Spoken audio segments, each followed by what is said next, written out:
Okay guys, एनीवाउ channel के इस explanation video में आपका स्वागत है। तो लास्ट वीडियो में हमने देखा और हमें पता लगा कि कैसे हिडन फ्लोर आर्क के अंदर भी एक हिडन फ्लोर है, यानी कि वो ओरिजिनल जगह जहाँ पे डाटा रहते हैं काफी प्रोमिनेंट फिगर के, यानी कि यंग ज़ाद और 10 फैमिली लीडर के। और कैसे बहुत सारे रेगुलर्स के आने की वजह से एक और मिरर यहाँ पे प्लेस किया गया और एक दूसरा वर्चुअल फ्लोर बनाया गया, जहाँ पे बिग ब्रीडर का काम ये होता था कि वो ज्यादातर रेगुलर्स को रियल जहाँ पे जाने की जगह उन्हें भटकाया करता था, उन्हें नकली क्वेस्ट देकर। और इस चीज का पता हांसू यहाँ ने लगा लिया है। यहाँ पे वो लोग बैम और कून को सच्चाई बताते हैं। वहीं पे दूसरी हमने देखा था कैसे बातिस की वाइफ यानी कि रोज को उसके बारे में कुछ याद नहीं है और वो मारी जा चुकी है। वहीं दूसरी तरफ रेचल के बीच में आने की वजह से बिग ब्रीडर इस वर्ल्ड से गायब हो गया था, जहाँ पे उसे सब चीजें एक्सप्लेन कर रहा था। और अब स्टोरी में आगे, लेकिन उससे पहले नीचे वाला बटन दबा दे ताकि चैनल सब्सक्राइब हो जाए और स्टोरी में आगे बने रहे।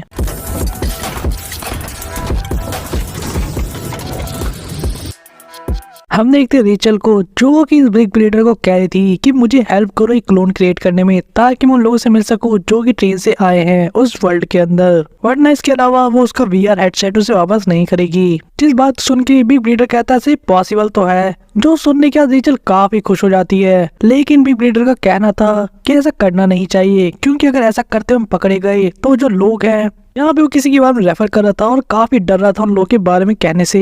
लेकिन रेचल का कहना था कि वैसे भी तो एक वर्चुअल वर्ल्ड है, यानी कि एक नकली दुनिया, तो क्या फर्क पड़ता है, जो भी करना है मुझे करने दो और मैं तुम्हारा हेडसेट भी वापस कर दूंगी फिर। जिससे बिग ब्रीडर कहता है नहीं। इन दोनों में ये डिस्कशन चल रहा था। हम उस बॉल को देखते हैं जहाँ से यंग साहब की ऑर्डर्स आते हैं इस बंदे के लिए। यहाँ पे बिग ब्रीडर रेचल को ये समझाने की कोशिश कर रहा था कि ऐसे कोई भी वहाँ नहीं आ सकता, वरना कुछ बहुत ही बुरा हो सकता है। जहाँ पे रेचल कहती है कि जैसे कि क्या, तुमने खुद कहा था कि तो एक गेम है। जिसपे बिग ब्रीडर कहता है मैं तो सब ऐसे ही बोल रहा था क्योंकि वो समझाना आसान था।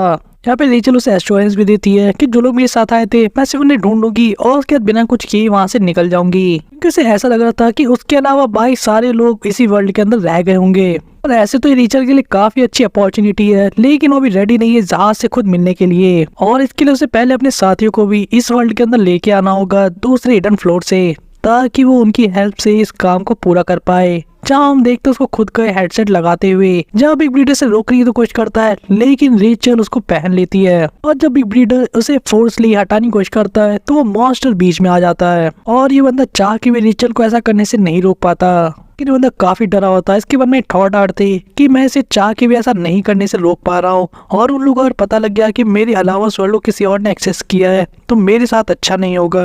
हम देखते रेचल जैसी हेडसेट को लगाती है उसे कोई वेलकम करके बुलाता है और कहता है कि इस वर्ल्ड के अंदर मिरर की दुनिया में आपका स्वागत है, मैंने पहले आपको नहीं देखा। यहाँ पे वैसे एक और मिरर देखते हैं जैसा कि हमने पहले देखा था हिडन फ्लोर में घुसते वक्त, लेकिन ये नकली वाला था, जहाँ पे ये कह रहा था कि आप अपना नाम और अवतार सिलेक्ट कीजिए जो कि इस वर्ल्ड के अंदर दिखाई देगा। इस बात को सुन के रेचल सोचती है कि अगर मुझे कोई नाम यूज करना है तो मुझे कोई नकली नाम यूज करना चाहिए, जहाँ पे अपने दूसरे हाथ की उंगली को यूज करके अपने नाम को टाइप कर सकती थी। जहाँ भी चीज उसे मिरर समझा रही थी कैसे होता है। और हम देखते एक नाम को उसके अंदर एंटर कर दिया गया था, जिसके बाद अब बाहर थी एक अवतार क्रिएट करने की, यानी कि क्लोन। जहाँ पे इसके साथ एक वार्निंग भी आती है कि जो भी अवतार आप चूज कर रहे हैं उसके अपीयरेंस को काफी ध्यान से चूज करना, क्योंकि फिर ये बदलने का मौका नहीं मिलने वाला। इस बात को सुन के रेचल काफी सोचने पड़ गई थी कि वो अपने रूप को भी चेंज कर सकती है, यानी वो कैसे दिखेगी इस वर्ल्ड के अंदर। और तभी उसके मन में ये ख्याल आता है कि क्या मैं इस वर्ल्ड के अंदर एक डिफरेंट पर्सन बन सकती हूँ। यहाँ पे हमें ये दिखाया तो नहीं जाता उसने क्या सिलेक्ट किया है, लेकिन वो सोच लेती है कि उसे क्या चूज करना है। जिसके साथ में पता लगता है कि सेटिंग कंप्लीट हो चुकी है और जो अवतार रेचल ने सिलेक्ट किया है और जो नाम उसने चूज किया था वही ट्रांसमिट किया जाएगा मिरर वर्ल्ड के अंदर, जहाँ सारी चीजें प्रोसेस होती है। हम देखते हैं एक ब्राइट लाइट को, जिसके बाद रेचल अपनी आंखें खोलती है, जिसके सामने कुछ डरावनी सी चीज थी, और ये चीज कुछ और नहीं बल्कि बहुत बड़ा सा चूहा था। वहीं दूसरी तरफ सीन शिफ्ट होता है और हम देखते हैं लोगों को बात करते हुए, यानी कि हांसू की टीम को, जहाँ में सभी लोग शॉक थे इस चीज को सुन के कि यहाँ पे दूसरा डाटा वर्ल्ड भी एग्जिस्ट करता है। हांसू ने बताया था कि मैं एकदम कंफर्म हूँ कि ये जगह एग्जिस्ट करती है, ऐसे तो मैं अभी तक वहाँ पे नहीं जा पाया, लेकिन मैं एकदम कंफर्म हूँ इस चीज को लेके, क्योंकि मैंने जो भी सारे टेस्ट किए थे वो सारे सही निकले थे।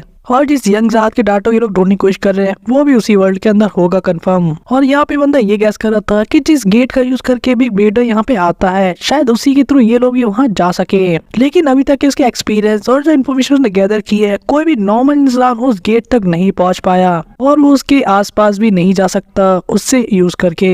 और इसीलिए हांसुया चाहता है कि इस बार वो बैम को भेजकर ट्राई करे। लेकिन बिग ब्रीडर सही में काफी पावरफुल है इस वर्ल्ड के अंदर और ये सीधे उनसे डायरेक्टली फाइट नहीं कर सकते, तो उन्हें अवॉइड करके कोई और रास्ता निकालना होगा। और यहाँ पे बताता है कि एक और ऐसा पर्सन है जो कि केपेबल है इन दोनों वर्ल्ड्स को क्रॉस करने में बिग ब्रीडर्स को छोड़ के। और उसकी पोजीशन क्या है, यानी वो कहाँ पर है, वो उसको इसलिए पता है क्योंकि उसने प्रीवियसली जो एडवेंचर किया था इसकी वजह से उस बंदे को जानता है। और उससे मिलना उतना आसान भी नहीं है, यही रियल इशू है, क्योंकि उससे मिल पाना ही अपने आप में काफी डिफिकल्ट है। जहाँ पे कून कहता है कि ऐसा कौन हो सकता है, यहाँ पे हांसू कहता है कि हाँ तुमने सही समझा, वो बंदा 10 ग्रेट फैमिली लीडर में से एक है और वो एक अकेला डाटा है जो कि यहाँ पे रह गया है, यानी कि इस मिरर वर्ल्ड के अंदर।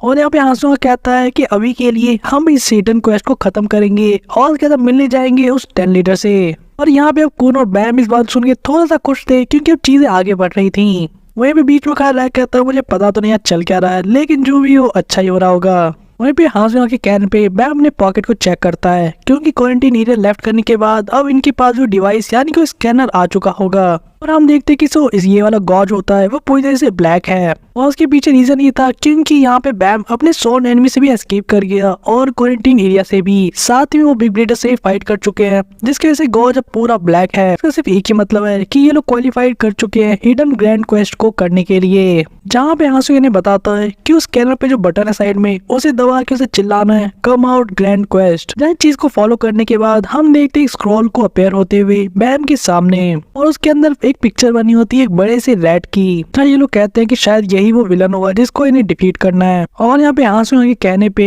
वो अपने स्कैनर का यूज करके एक कोड को स्कैन करते हैं, यानी कि जो स्क्रॉल पे बना था जिसके साथ ही चीजें एक्टिवेट हो जाती हैं, यानी कि मिशन चालू हो गया था। और हांसुया यहाँ पे कहता है कि तुम जाओ विलन का ठिकाना लगाओ और वहीं पे मैं जाता हूँ क्वारंटीन एरिया में वहां से लोगों को निकालने के लिए। और ये दोनों चीजें होनी चाहिए बिग ब्रीडर्स के वापस आने से पहले। और यहाँ पे एंड्रोसी के लिए एक स्पेशल रिक्वेस्ट थी जहाँ पे हांसुया कहता है प्रिंसेस सॉरी, लेकिन क्या आप मुझे टेलीपोर्ट कर सकते क्वारंटीन एरिया तक, क्योंकि एंड्रोसी के लिए थकाने वाला तो था जो कि गंदा मुंह बना के एंड्रोसी कहती है कि लगता है मुझे करना ही पड़ेगा, मेरे पास और कोई चॉइस नहीं है आज के लिए। तो हम देखते हैं अगले पल इन लोगों को वहां से जाते हुए। वहीं दूसरी तरफ बोरो और साची सामने एक बहुत ही बड़ा चूहा था जिसके काफी क्रीपी से दांत थे और वो इनके सामने खड़ा था। और यहाँ में ये भी रिवील होता है कि कैसे ये एक अकेला नहीं है बल्कि ऐसे काफी सारे हैं जो कि इस जगह पे आ रखे हैं। तभी पीछे से कूनी भागते हुए आता है जहाँ बोरो इनको आते देखकर पूछता है तुम लोग बिना बताए कहाँ चले गए थे और ये अचानक से इतने सारे चूहे कैसे आ गए टाउन के अंदर। जहाँ कून कहता है कि नहीं हमने समन किया है। बोरो सुन के तुम पे चिल्लाते कहता है कि यार अब तुमने क्या कर दिया ये। जहाँ कून कहता है समझाने समय नहीं है, अभी अभी इन सारे चूहों को खत्म करना होगा।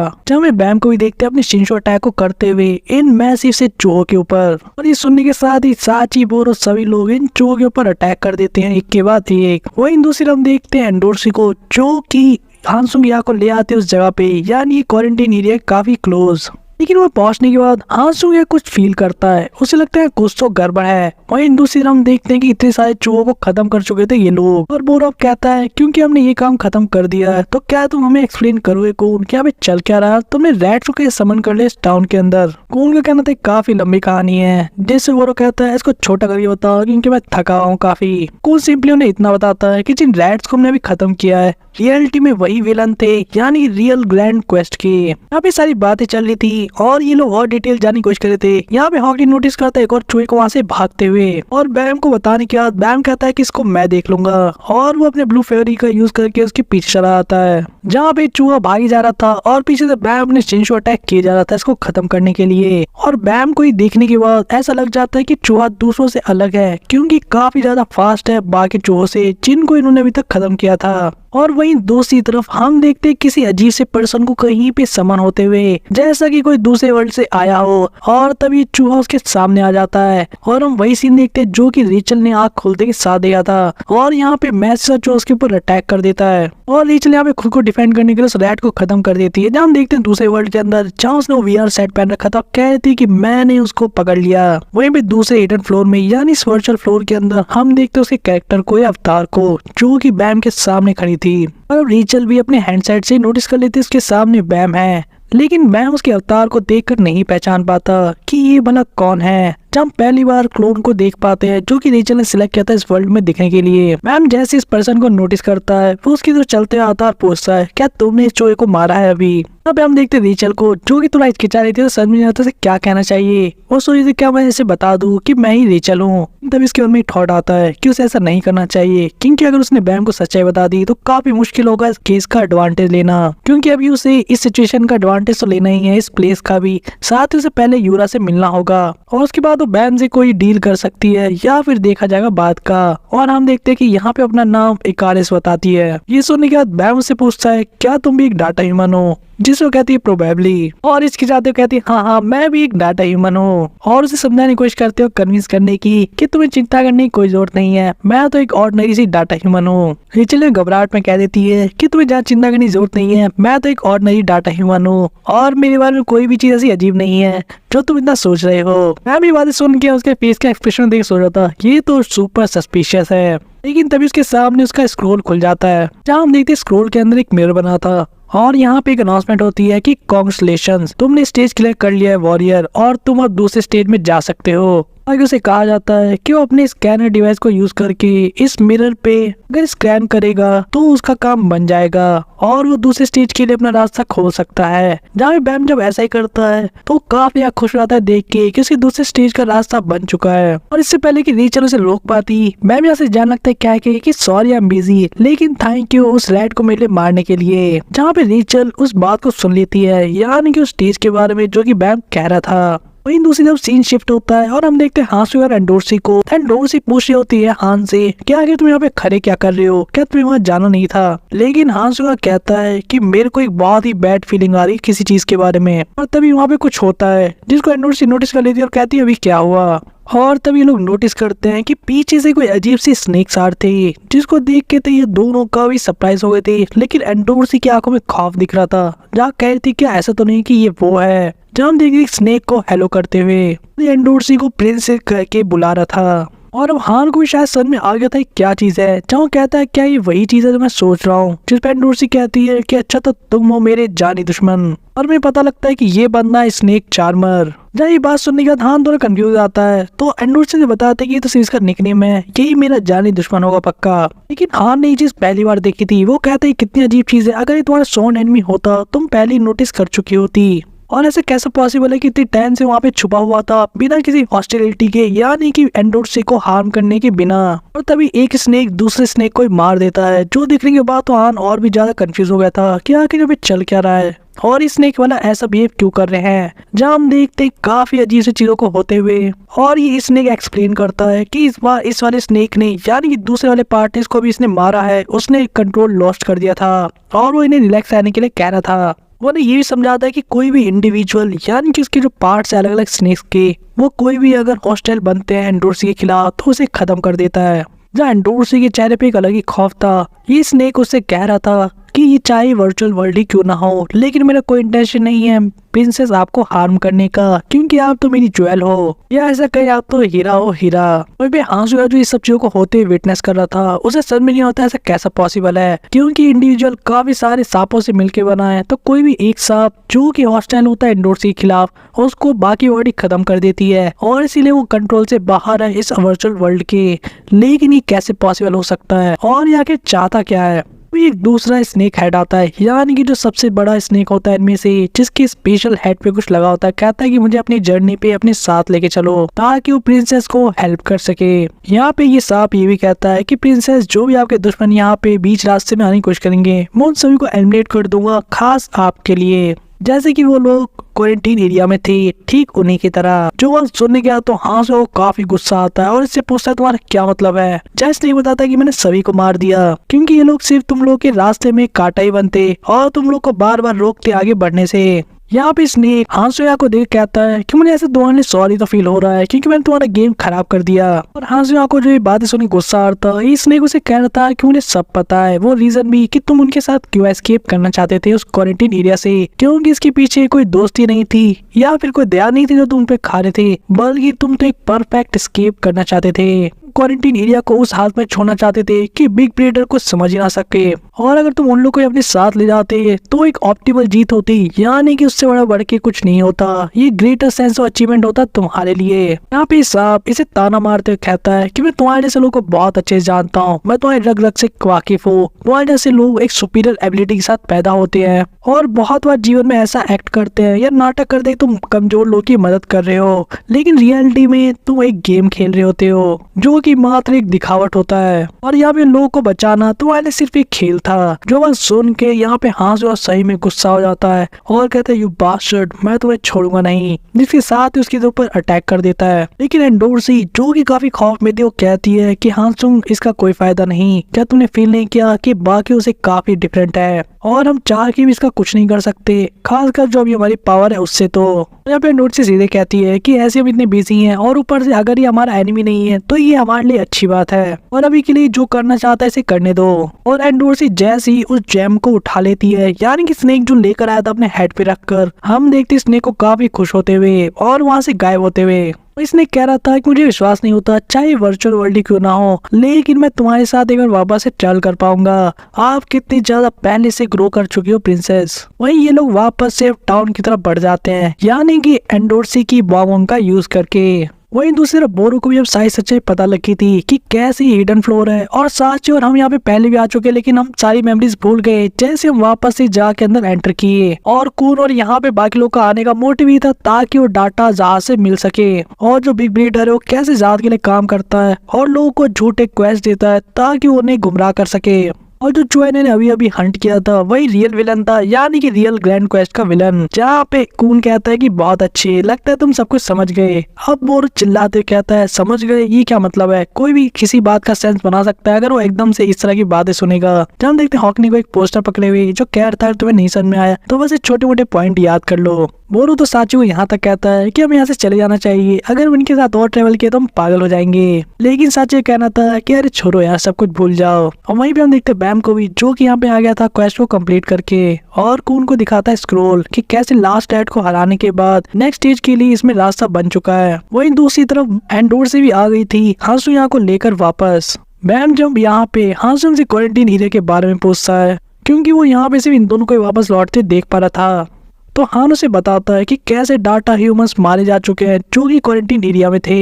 हम देख पाते हैं कि बैम और हान ये बात सुनकर काफी ज्यादा सैड थे, लेकिन बैम के पूछने के बाद भी हान इस चीज को इग्नोर कर देता और कहता है मैं तुम्हें बाद में सारी चीजें डिटेल में बताऊंगा, पर अभी हमें जल्दी जाना होगा दूसरे स्टेज के अंदर।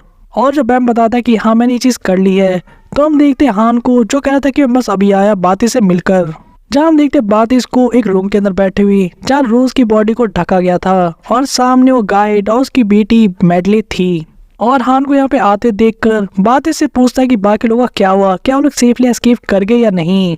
लेकिन उससे भी ये बात सुन के काफी शौक लगता है कि कैसे सारे लोग मारे गए जब एक सोन एनिमी उनके रास्ते में आ गया। हांसुंग यहाँ पे उनसे माफी मांगते कहते हुए कि मैं तुमसे माफी मांगना चाहता हूँ कि अपना प्रॉमिस पूरा नहीं कर पाया जो मैंने तुमसे उस बाकी लोगों से किया था। और वो ये भी एक्सेप्ट करता है कि उसने सोचा था एक तरीका गेम है इन सभी लोगों को हेल्प करना एस्केप करने में, लेकिन रियलिटी में तो उसका गोल कुछ और ही था जो कि काफी ज्यादा इंपॉर्टेंट है छोटे मोटे काम से। और इसी बीच के रास्ते में टाइम काटने के लिए इन लोगों को बचाना भी एक छोटा सा गोल बन गया था, लेकिन अंदर अंदर हांसू ये बात जानता था कि उसका रियल गोल नहीं है और वो चाह के भी इतनी डिफिकल्ट चीजों को पास नहीं कर सकता, जो कि एक तरीका भ्रम था जो हांसुंग ने पाल लिया था और एक टेस्ट समझ के इन चीजों को किया जा रहा था। और इसलिए वो तहे दिल से माफी मांग रहा है बातिश से, लेकिन बातिश उसे कहते तुम ऐसा करने की कोई जरूरत नहीं है क्योंकि मैं समझता हूँ हम लोग वैसे भी बस एक डाटा ह्यूमन ही तो है।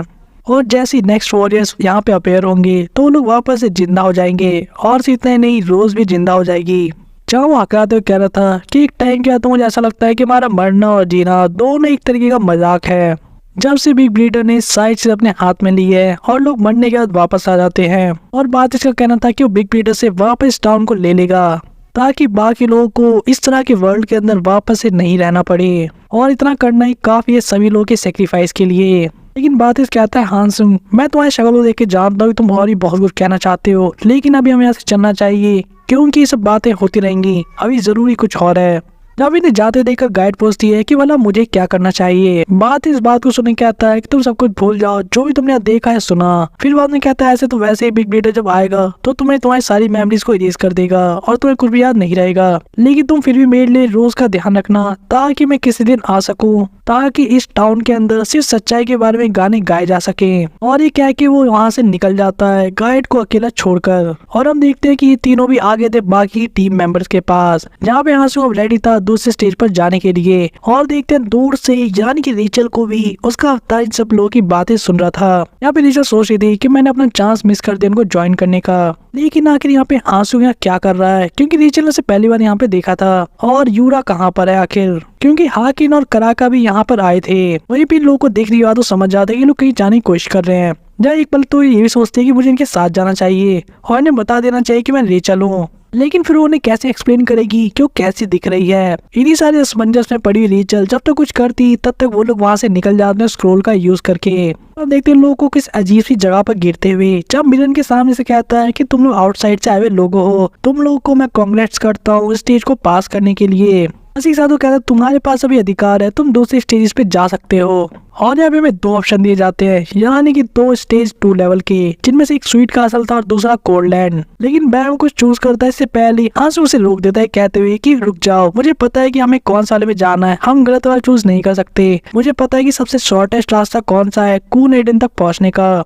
लेकिन ये नाम सुन के कून काफी ज्यादा सरप्राइज हो गया था, पर वो हांसू को रोकते कहता है तुमने भी क्या कहा, वापस से कहना, क्या तुम उस डाटा फैमिली लीडर की बात कर रहे हो जिसे तुम मिलना चाहते थे? वो और कोई नहीं बल्कि कून फैमिली का लीडर कून एडन है। और ये बात जानने के बाद तो कून अंदर से हिल गया था थोड़ा सा, जो कि उसके एक्सप्रेशन से हमें पता लगता है। कून के शॉकिंग रिएक्शन और रेचल के नए अवतार के साथ हमें ये पता लगा कि यहाँ पे जो डाटा क्लोन रह गया है एकमात्र अकेला लीडर वो और कोई नहीं बल्कि कून फैमिली का लीडर यानी कि कून का फादर एडन कून है, और उसी से मिलने के लिए हांसुंग जा रहा है। लेकिन आखिर इस बंदे ने यहाँ पे रहने का डिसाइड क्यों किया जबकि बाकी लोग दूसरे वर्ल्ड में चले गए, और आखिर उससे मिल के करना क्या चाहते हैं? इस वीडियो के आंसर आपको मिलेंगे हमारी आने वाली वीडियोस में। तब तक के लिए वीडियो अगर आपको पसंद आई है तो वीडियो को लाइक करें, चैनल सब्सक्राइब करें, वीडियो को ज्यादा शेयर करें और हमें कमेंट करें, जरूर सजेस्ट करें क्या आपको और कौन सी चीजों के ऊपर वीडियो देखनी है। तो तब तक के लिए बाय गाइज।